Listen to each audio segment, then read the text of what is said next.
What's up, folks? How you doing out there? Welcome for another interview here on Instagram Live. We have Nathalie Miranda today. She's all the way from the UK, rocking and rolling. Everybody tuning in later, feel free to tag us in your comments and all that. Everyone tuning in during this broadcast, feel free to throw your questions in there. What's up, Nathalie? We're about to bring you on here for a nice interview. She's got an interesting vibe. You know, she does rock. She's got some funk in there. She's got some 70s. You may even see a little bit of Queen in her. You know what I mean? You guys ready? How you doing there? Nice to see you guys. How you doing?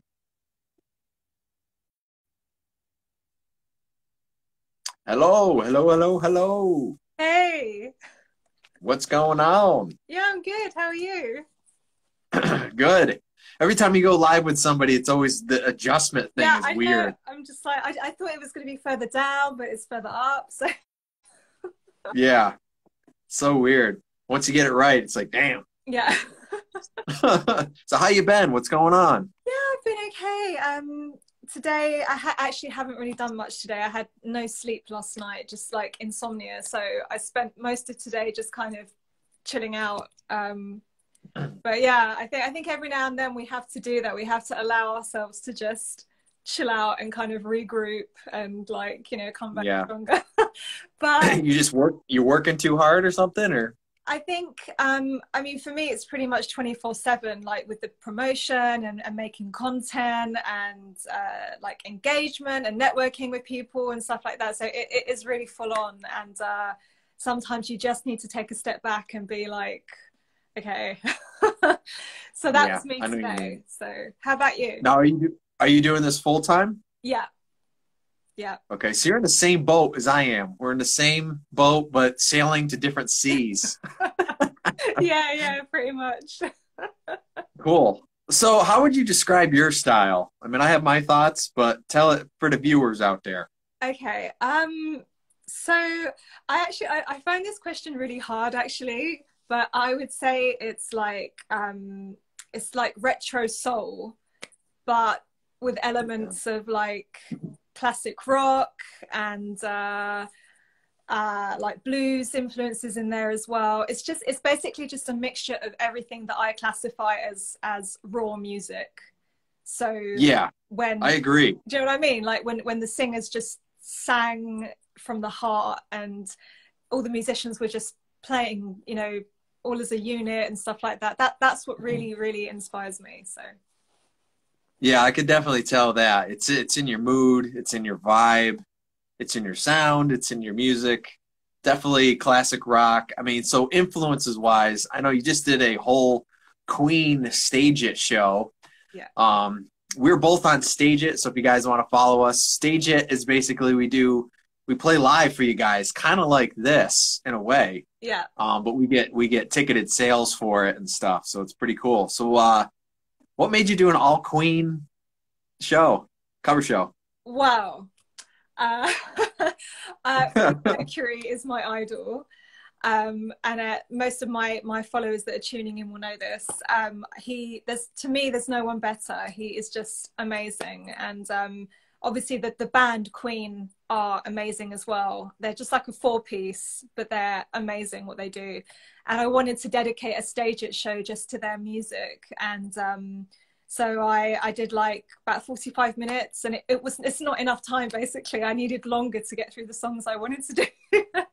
Yeah, I don't blame you. Yeah, but I think I'm going to do another one maybe next month, and I'll do some more of their stuff. But people really enjoyed it because they know that I love Freddie so much, and they could see like I was really like enjoying it myself, kind of thing. So they were like, yeah, we're really feeling it. So it's kind of like Metallica night for me. Yeah, you know what I mean?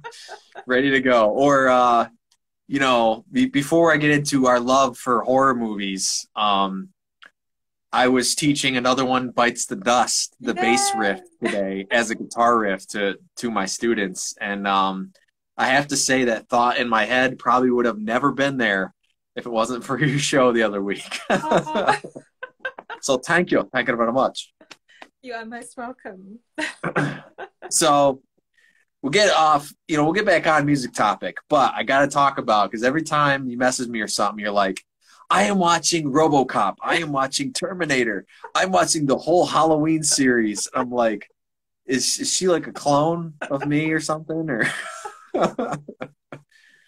So yeah, basically I love horror films. Ever since I was like a teenager, I would be the only one out of my friends that would love horror films, and I'd make my friends watch all the horror films, like Freddy Krueger and Halloween and all that. I'd make them watch them, and they'd hate them, but they we'd sit through them. And yeah, you make them watch it anyways.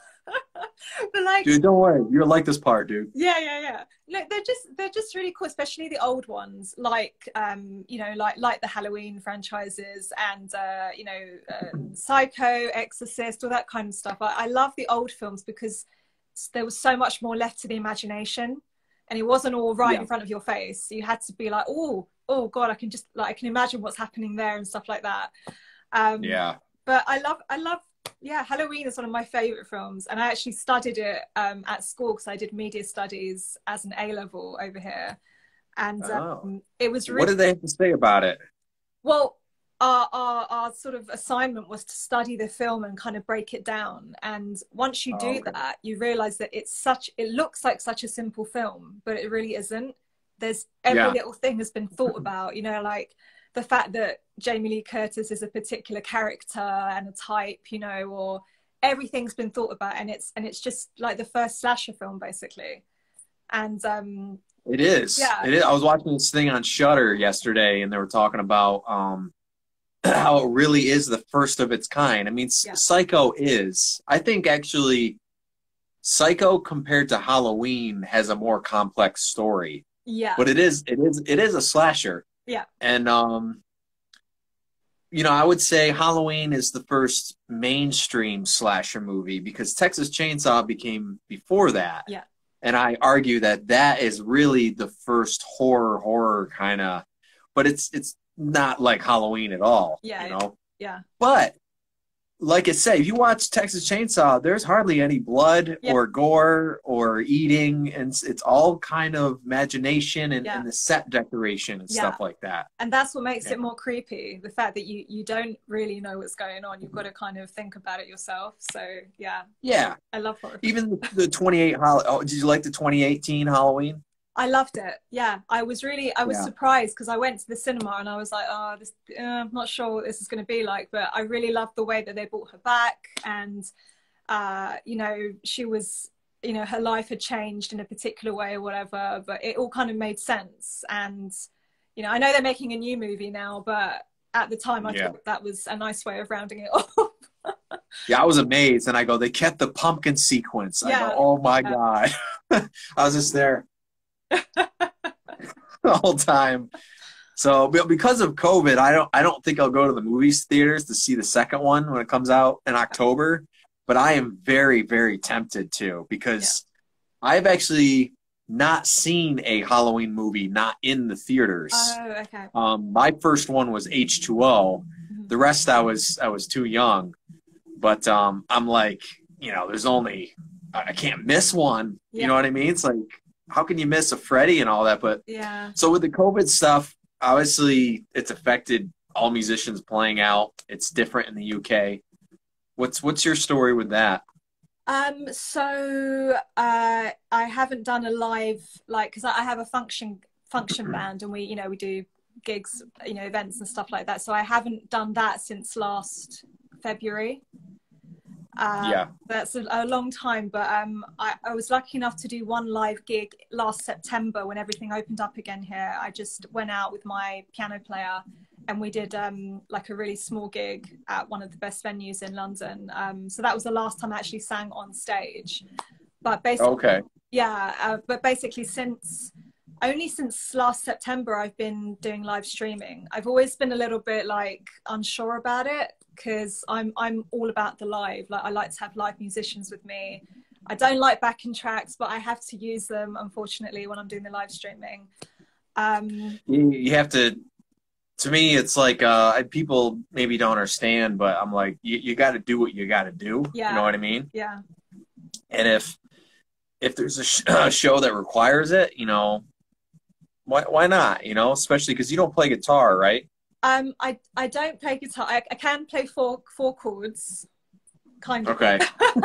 But I do play the piano. Like I've been playing the piano all my life, but I'm not very confident singing and playing.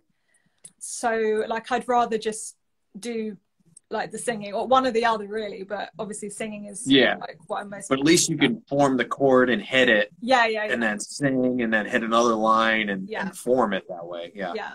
I think as a singer, I think you need the instrument. I see this in a lot of singers that don't play instruments. It helps with beat. It helps with flow. Yeah. It helps with, and also too, it can kind of like you can't go back. Does that make sense? Yeah. You know what I mean? Like you can't not sing on the beat or before the beat. You know, you can't just sing wherever you want to anymore. Yeah. Sort of thing. Yeah. Yeah. I mean, when I do my stage it shows, I've got these backing tracks. They're not bad, you know, like I find good backing tracks, but I make these like all the people that watch my shows, like they're always like, you've got these guitar faces, like, because I'm like imagining like my guitarist is there and I've got a drummer there, you know, so I'm like looking at the guitar, so I'm like, you know. Yeah. But for me that makes me that makes me feel like I'm doing the real thing. And this is not to downplay live streaming at all, because it's been really good for me. I've managed to reach a lot of people all over the world through live streaming, but it's just not the same. It's not, is it? You know, as being with a real live audience and being able to interact with them and like see their reactions. And so that's what I really, really miss. And I cannot wait till I can go out and do that again. There's some one or two platforms out there where you can actually see the people that you're playing to. But the thing is not everybody wants to be on camera. That's true. So it's kind of 50-50, you know, scenario. Yeah. But I don't know. I don't really know. I've been doing it since 2012. Stage It. I mean, Stage It started in like 2010. I'm almost baby born with it, but I'm kind of used to it. I kind of like it because I can get the sound right the way I want to. Yeah. You know, live, you just never have enough time, or the sound guy's a jerk, or whatever it is, you know. And and you kind of set up and play, and I act like they're there. You know, I mean, I think it's the only way you can have mentalities. Act like you're there. You see the comments, but then you kind of like, you know, okay, if they were here, I am not just gonna sit here. You know what I mean? Yeah. Would I sit there live?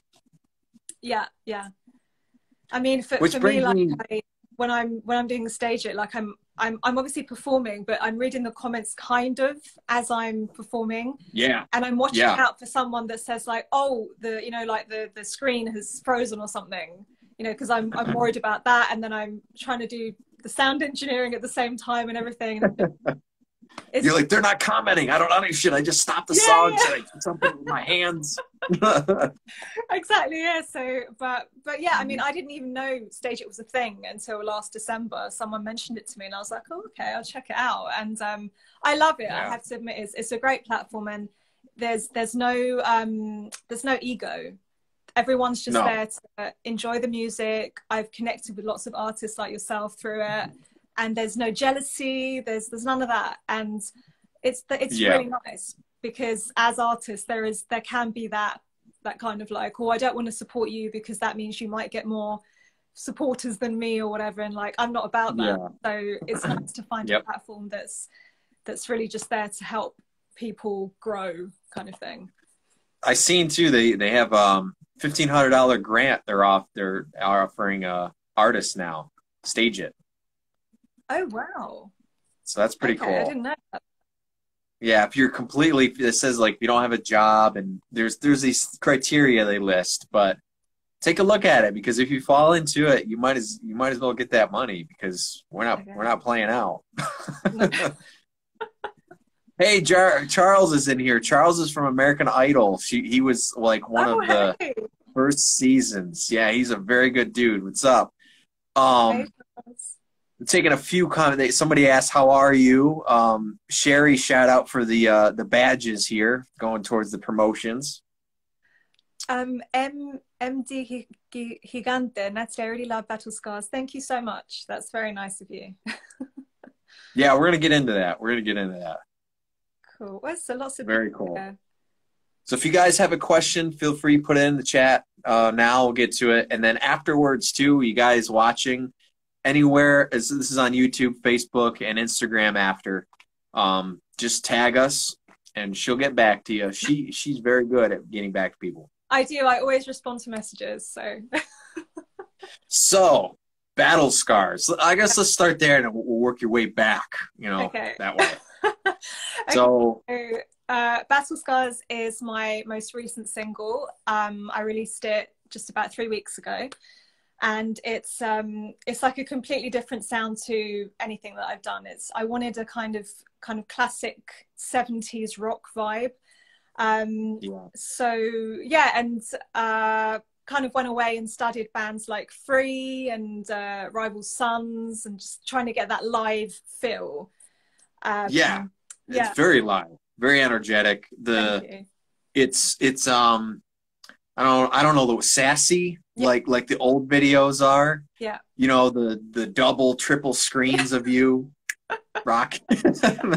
Yeah, that was really fun, actually. I mean, obviously that wasn't a decision we decided before we started filming. When we were doing the editing, I said to the director, I was like, we should do the split screen and have me, as a trio. And he was like, yeah, it'd be really cool. So I haven't seen that in a long time. That's like Charlie's Angels. Yes, right exactly. There. That's what I was going to say. That's what I wanted. I wanted that whole kind of just really over the top kind of just having, play sort of a bit of fun and, sort of teasing the guy and stuff like that. But yeah, it was a lot of fun to film, especially the band scene in the video, because I haven't been with the band for so long. So that was a lot of fun. And it was just really nice to record a vocal that didn't have to be too polished. Like, I wanted it to be really raw. I wanted all the kind of growls and stuff like that in it. So yeah, it's a special song, I think, for me. It's kind of really out of anything I've ever done. So it's been cool. So no auto-tune. You're not a fan of auto-tune, I take it. No. Me either. Everyone says, "Oh, I'll just fix it after. We'll auto-tune it, yada yada." I'm like, no. I mean, I'm really bad in the studio. I have to redo it. Like, if I do it and I don't think it's good enough, I'm like doing it again and again and again and again and again and again. Basically, so you got to do. Do it till you get it right. Yeah. I agree. So before this, like, I've heard some. They were slower material. It was I don't know what the style, not Frank Sinatra-esque, but the slower, I don't know what you want to call that. Are you talking about Catch-22, the single before? Yeah. So that was, I would call that more of a retro soul blues kind of vibe. It's just got that kind of swing beat to it, like kind of that. But it's got the big production that was totally different to Battle Scars. It's got proper huge production and like brass and synths and everything going on in it. And that's a little bit more dramatic, in a different sense of dramatic. Like, that one's more the girl's kind of like really confused about the relationship, but she knows that she should leave, but she wants to stay and stuff like that. Whereas Battle Scars is basically like, I'm back, you really messed me up, but I'm back and I'm going to get my revenge, kind of thing.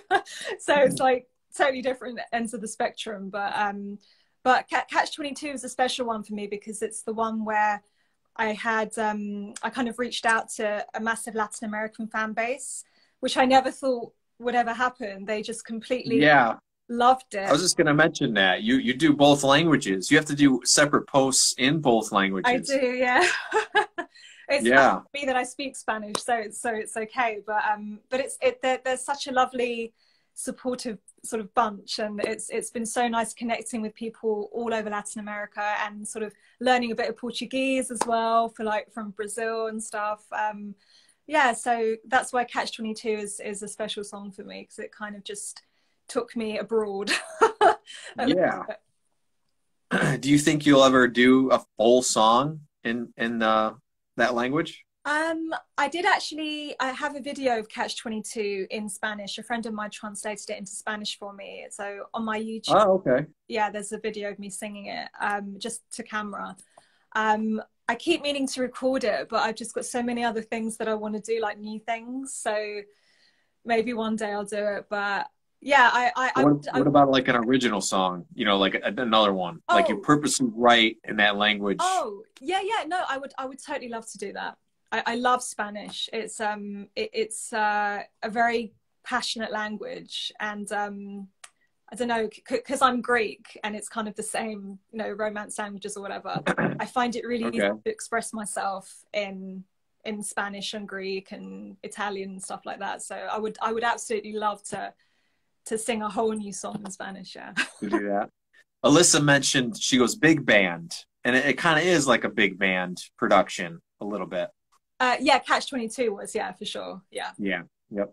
Yeah. Somebody else saying, listening to songs with the wife.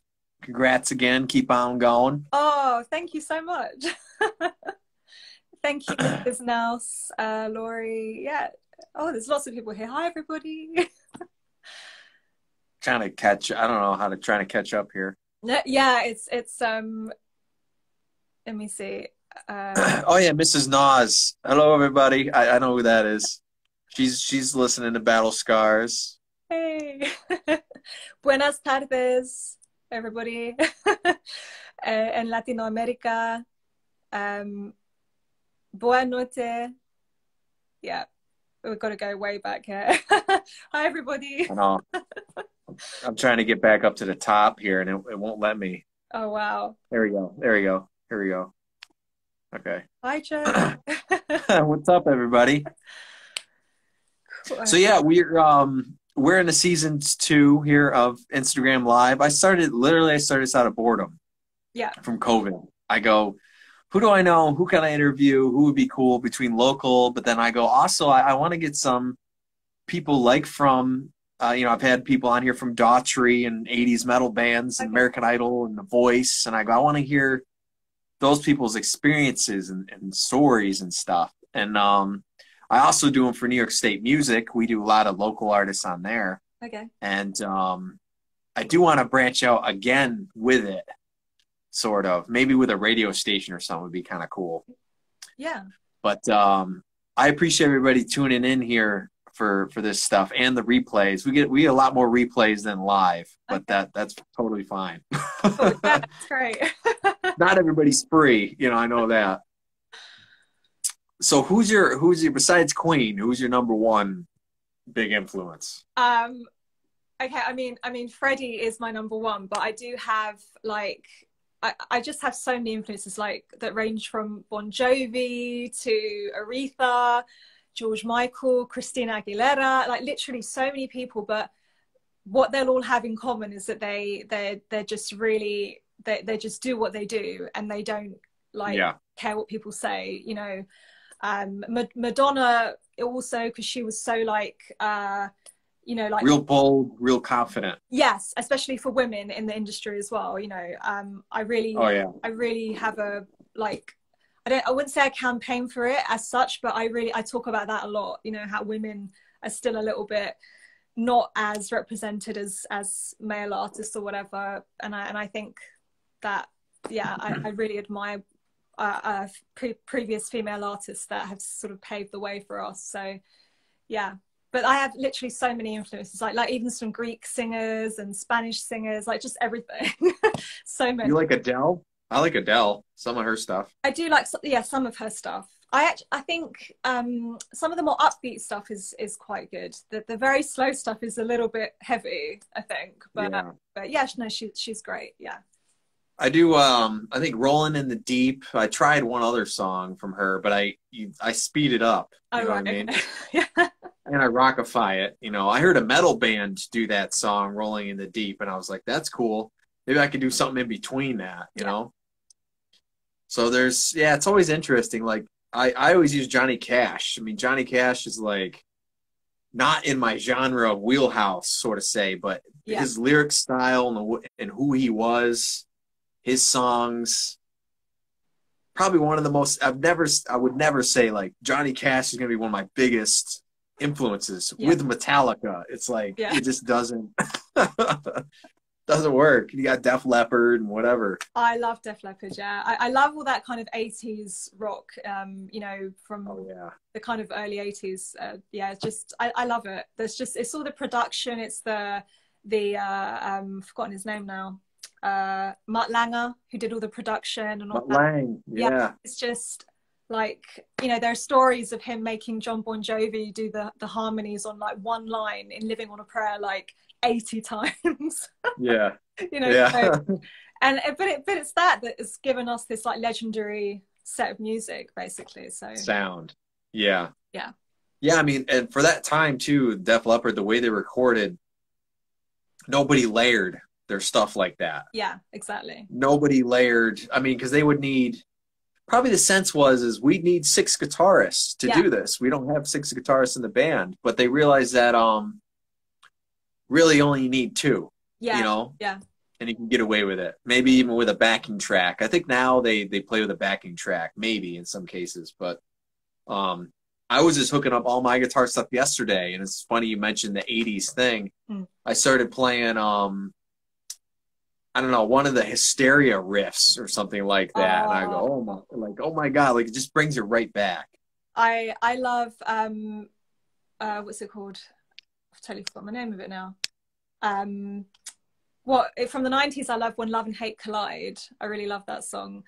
But Love Bites. I absolutely love. Oh, Love Bites, yeah. That's just like, and Pour Some Sugar on Me is good, but I think it's like one of their more mainstream, like, you know. Yeah. I like Foolin'. Yeah. Was it Switch 365, the instrumental? Oh, I don't know that one. I have to check that one out.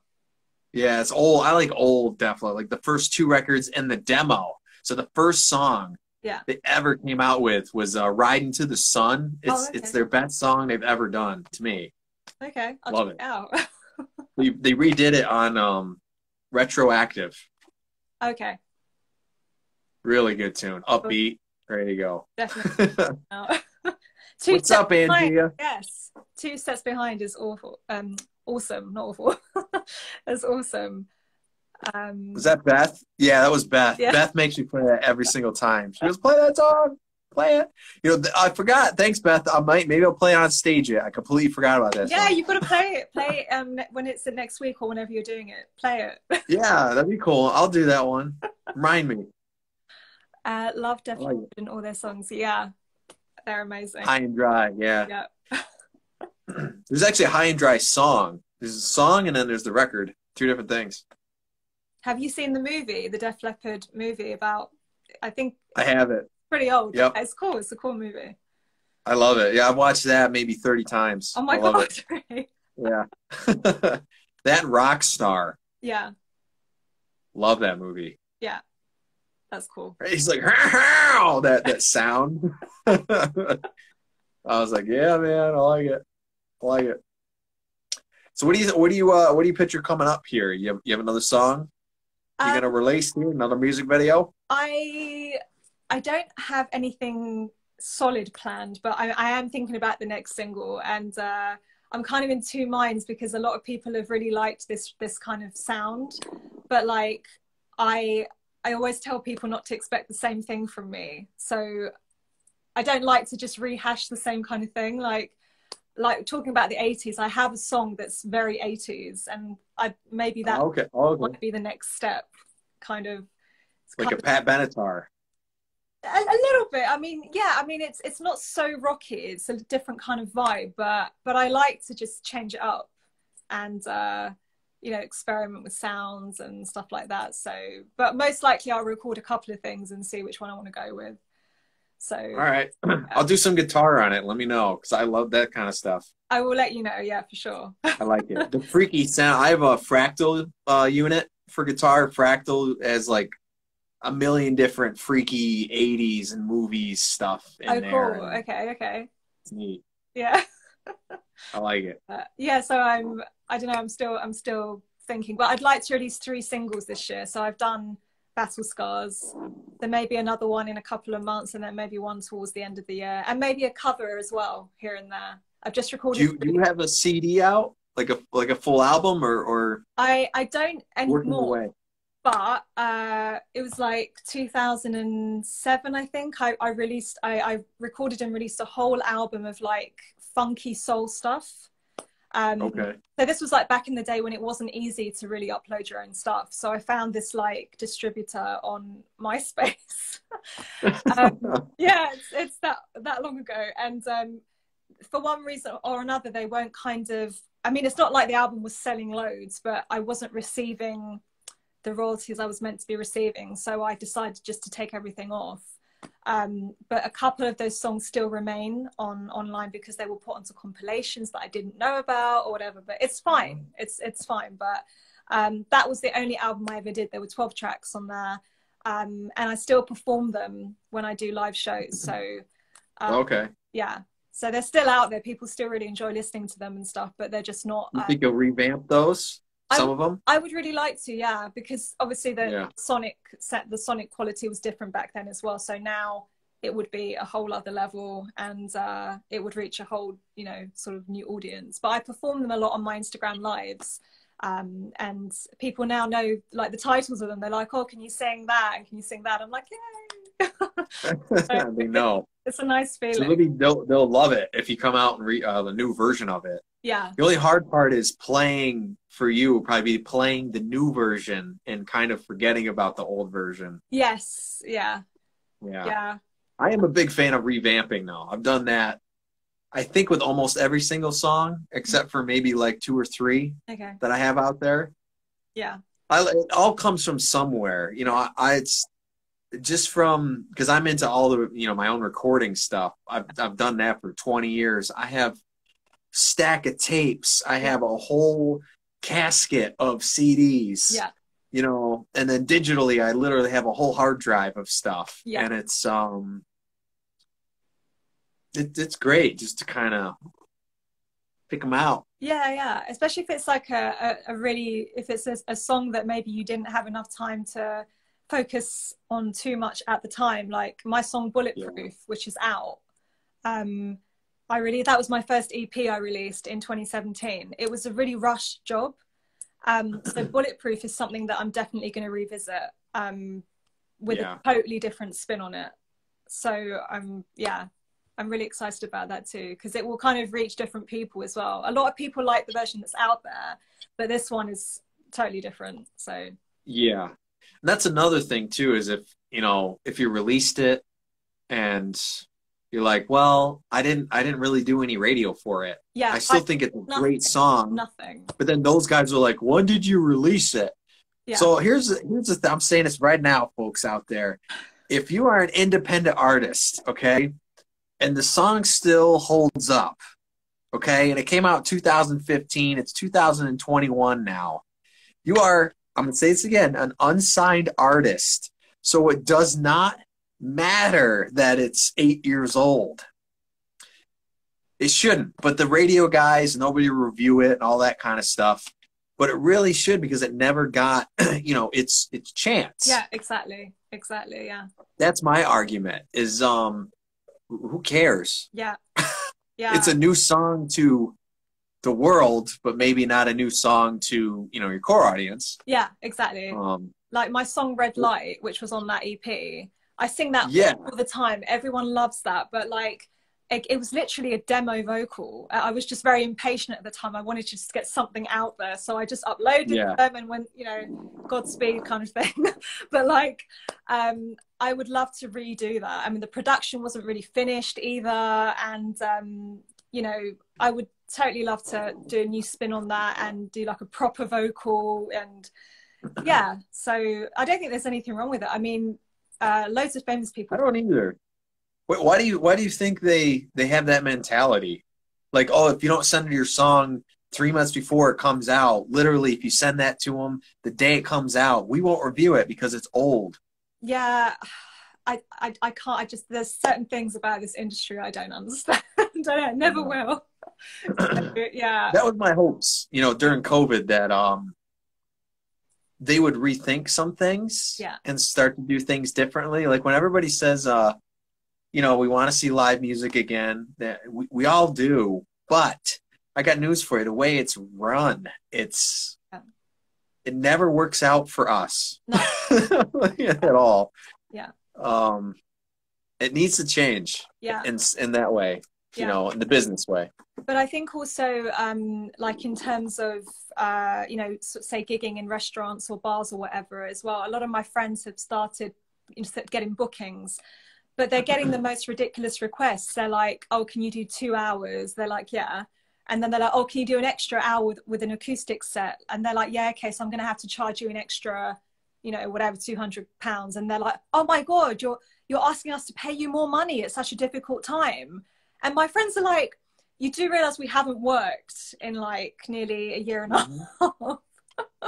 You do realize that we need to actually get some money for doing a job that we work for, that we train for.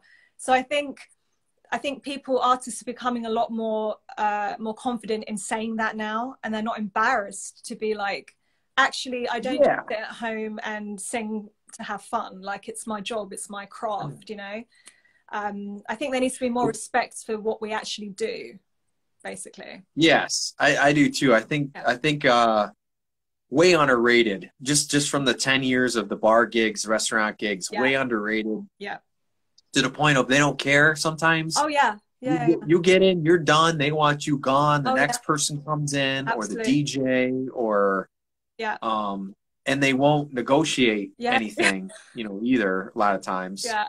I've been pretty lucky that way, but it's I got some stories. It's just like I think every musician should like write a little book, and we should put it together, and it'll be like this massive book. I agree. It's like the best is like when you go pitfalls of the playing live. It's also great when you go to a function and you're like a band booked for a wedding or something, and there's a DJ, right? And there's no disrespect to DJs, because I have a lot of DJ friends, but they're taking up so much room with their DJ booth and everything, and you're here with like a 6-piece band, and the event planner has given you this tiny little corner in like the back of the room, and you're like, you do realize there's a drum kit and like instruments and 6 people, and they're like, oh yeah, but you know, we need you right at the back, away from everyone.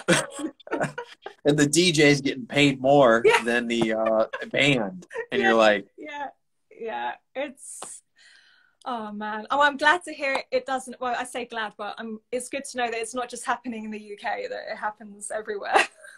Yeah, definitely does. But I agree with you right now. It's like, I understand the restaurants lost money, the bars lost money, but they have to think that we have too. We've gotten nothing. Yeah.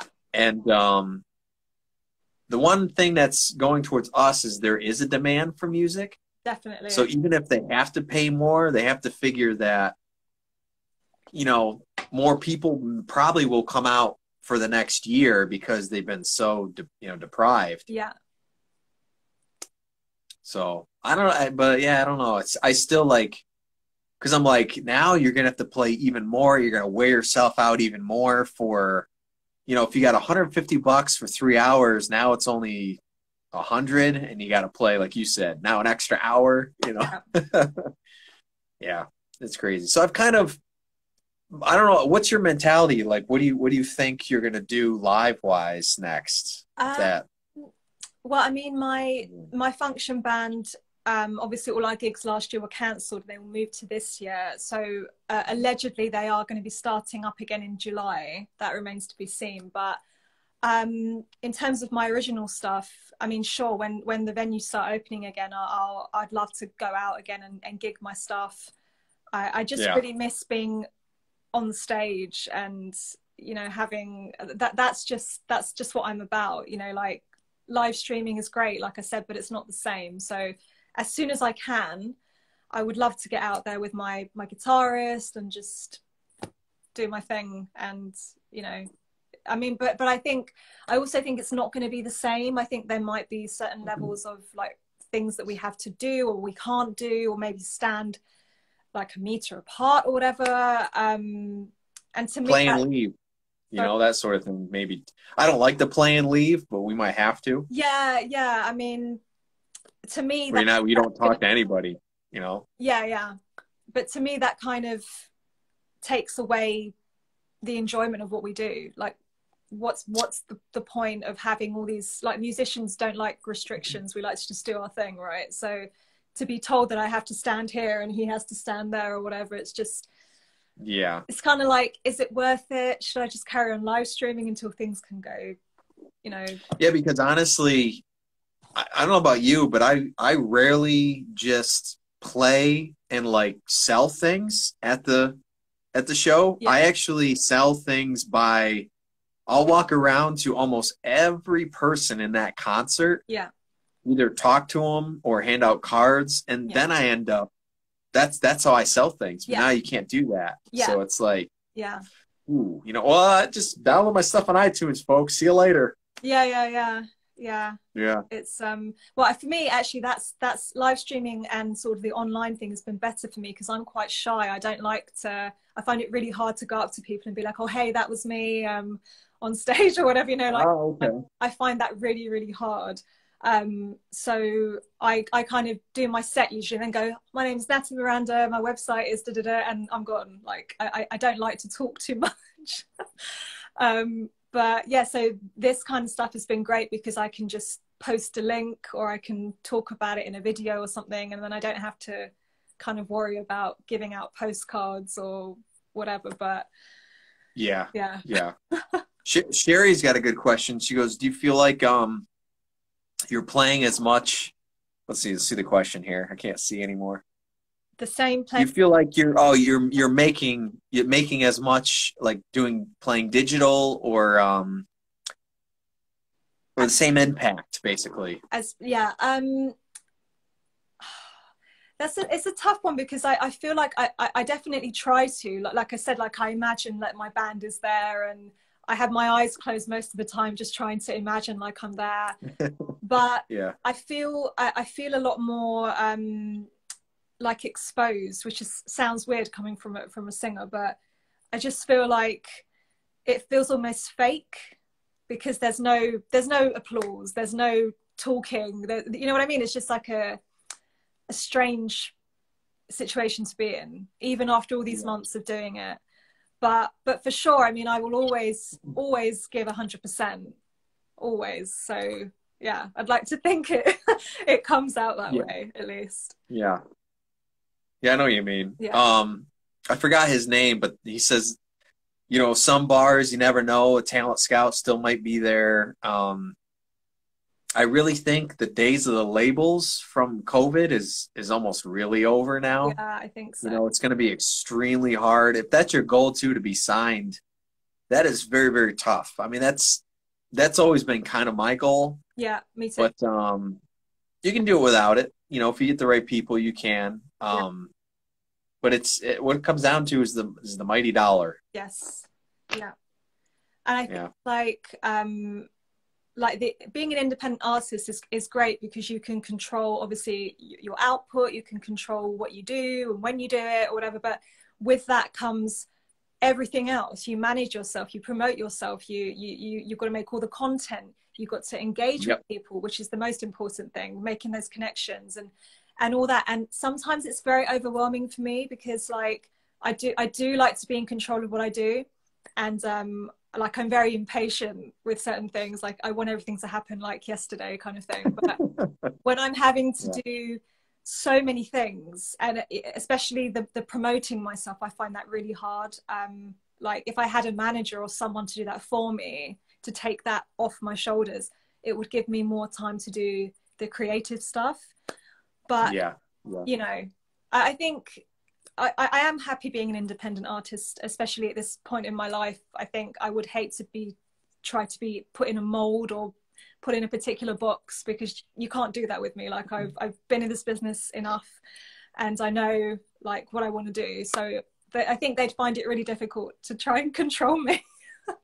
So it's probably better that I just do my own thing. Yeah, I don't blame you. Yeah. See, we got another question. Sure.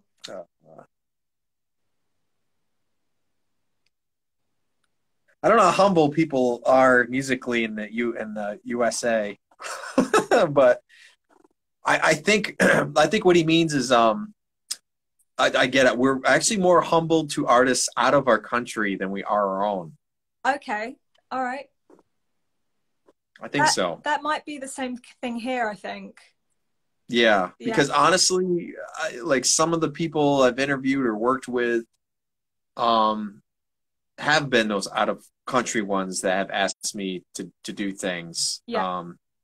I don't know if it's like what do you think it is? Not like a rivalry thing, but it's like you know, is everyone kind of truly out for themselves, you know? I mean, I think some are. I mean, I'm not, and I have a lot of good friends that aren't, but there are some people, like you might say to someone, you know, who you admire their work, like, oh, we should collaborate, or let's do this. And they're just like, yeah, okay. And you never hear back from them, kind of thing. Or, you know, I will always promote my friends' singles or whatever it is they do. And sometimes, you know, they don't do the same for me. And it's just, to me, that seems a bit weird. Like, I'm not in competition with anyone. I'm really not. Yeah. I just want everybody to succeed and stuff. So yeah, I think there's sort of a group of people that are like that, and there's a group that aren't. But yeah, I think that's why when you're more sort of humble with people in a different country, it's because they're not directly there to compete with you, for those people anyway. But yeah, different market. And but it's kind of funny too, because you could say, like, you know, I'm interviewing a pop singer right now, and I'm a metal guy. That's a totally different market. Yeah. But you're still in the USA, so I don't know. It's just different. Maybe I don't know. I don't really know why, but I think that's why other genres do better in other countries. Yeah. You know? I mean, I've been told by a lot of Americans that my sound would definitely go down better over there because, you know, and again, no disrespect to the UK. Obviously, this is my home, but I think the UK sound is very specific, especially now, like the charts over here. It's a very same sound. And what I do is just a little bit, it's a bit extra what I do. It's just, and I'm so inspired by retro sounds and older artists that it doesn't necessarily fit into the charts over here, or the younger generations over here. They want to hear, you know, like whatever. I don't even know. I don't even follow the charts. Yeah, but I don't either. But I kind of, you'll find it over here, it's just as bad. But yeah, but I kind of feel like over there, you guys have got more of an understanding of maybe, say, like blues and classic rock and stuff like that. Whereas here, it's not such a. I may be wrong, but you know, it's not such. Yeah. Here. I think we do with the artists that have made it. Yes. I think the new artists that sound like that, it's not the case. You know. And I think in the case of my music, more people listen to heavy rock on the other side of the world. Yeah. And I don't want to say, like, some people they say, well, they're still kind of, we call it stuck in the 80s, stuck in the 90s. Yeah.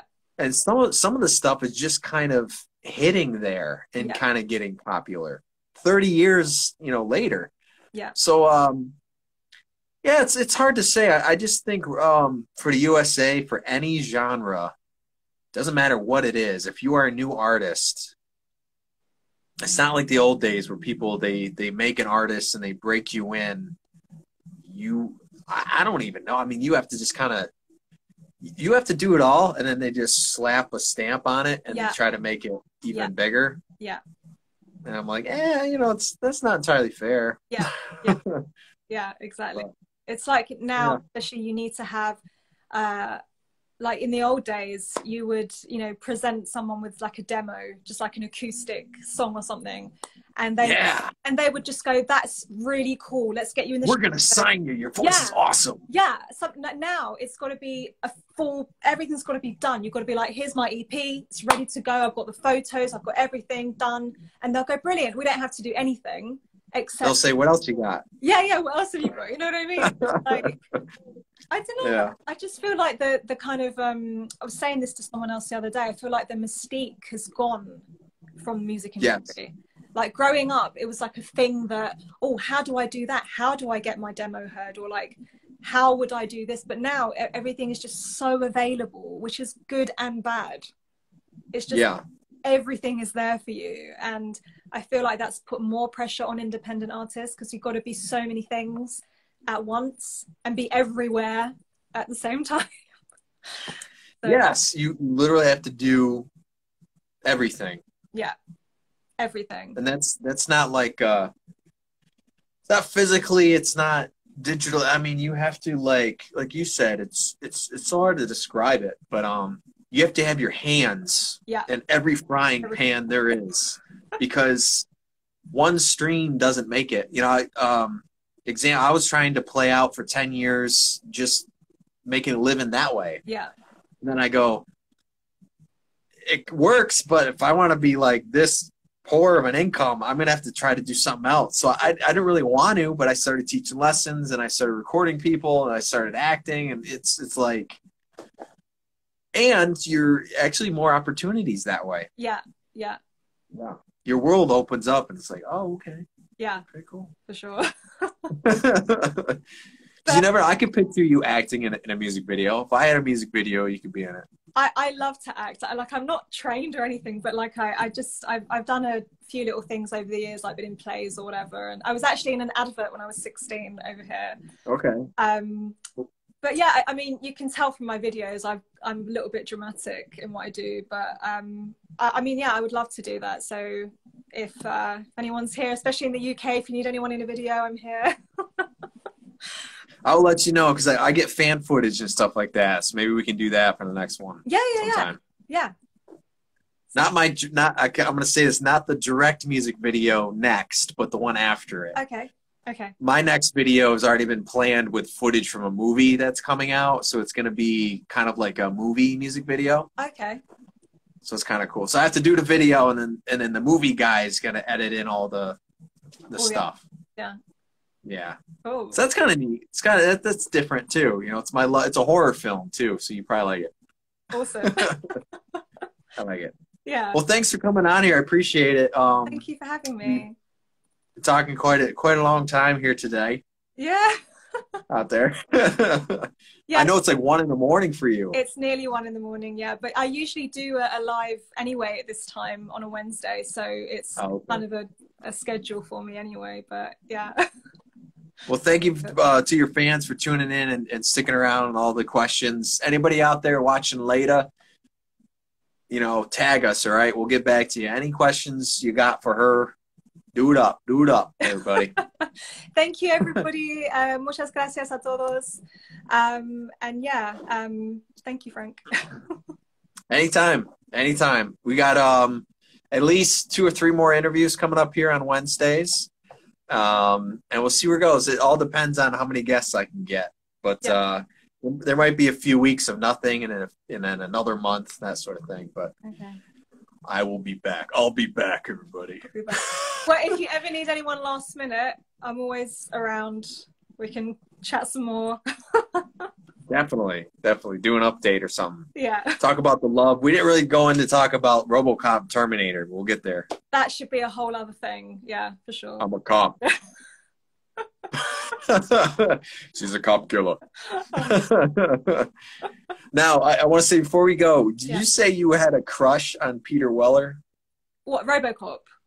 Yes. Yeah, absolutely. I mean, I must have been about 6 or something when the original film came out. But obviously, growing up, he's hot. He is so hot. Before he becomes... You're the only person in history I've ever heard that.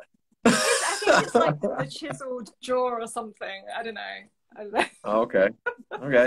That's my destined role. That's my #1 role. Okay. That if I could go out and play RoboCop, that's my destiny. They've got to do another remake. They're doing a sequel, actually. Okay. Sequel to the first one. Okay. But yeah, you got to have that jaw. Yeah, you got to have the jaw. Take another look at him. You might understand. He's hot if you look at him. I've never heard that, and I don't understand it. Very good actor, though. Very good actor. He is, yeah. He actually teaches here in upstate New York. Oh, cool. Okay. Yep. So if you want to drive 3, 4, 5 hours from me, you could meet him. Wow. Okay. You have your biggest crush ever. No. There you go. All right. Well, appreciate you having on here. All of your tunes, too, are on iTunes, Amazon, Yes. YouTube. Everywhere. Deezer. You guys use Deezer over there? Yeah. Shazam. Yep. Spotify. Yeah. All of that.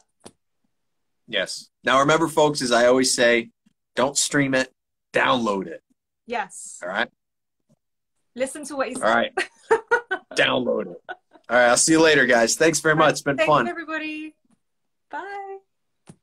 Sayonara.